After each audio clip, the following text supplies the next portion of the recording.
First off, I would just like to start by asking you guys what you do when you want to persuade someone to do something. And not just any something. What do you do when you want to persuade someone to do something they explicitly do not want to do? Most people resort to begging, but others attempt to use a method called reverse psychology. I'm sure most of you have attempted to use this technique at some point in your life, but have you ever taken the time to think about how it works? I have lots of experience with reverse psychology, not only through my own use, but also others. So, when I was about 17 years old, I had a friend named Kiana, and she was talking to me, and she was telling me, you're never gonna get your permit, everybody else has a permit, and you don't, you're gonna be the only 19-year-old who cannot drive. And that made me really upset, so I spent that entire night studying, and the very next day I got my permit on the very first try. When I came to her, I was so cocky, and I was like, I got my permit, like you said I couldn't. And she was like, the entire time I knew you could do it, I just told you that so you would get angry and you would go do it. This is a prime example of reverse psychology.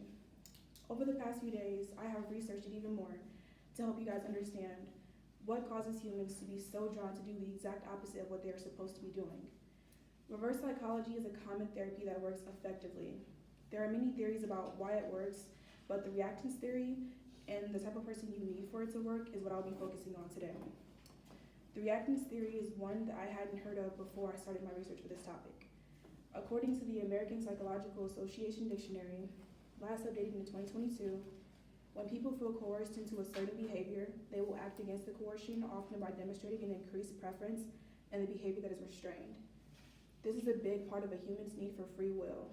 Everyone likes to have a choice. Have you ever been about to go do the dishes, and then the second your mom says do the dishes, you suddenly lose the will to clean? This sudden lack of interest is coming from a feeling of having no choice, and it can be very frustrating, if not infuriating. So it's easy to understand why people work so hard to make sure they have a choice in something. Now, I would like to explain the best time and the type of person you need in order for this method to work. In my experience, it works best with younger people because older people have mostly heard of reverse psychology, and they can quickly catch on to what you're doing if you're not careful. According to changingminds.org, a website last updated in 2022, this works better when the other person is worked up and making emotional decisions rather than thinking things through.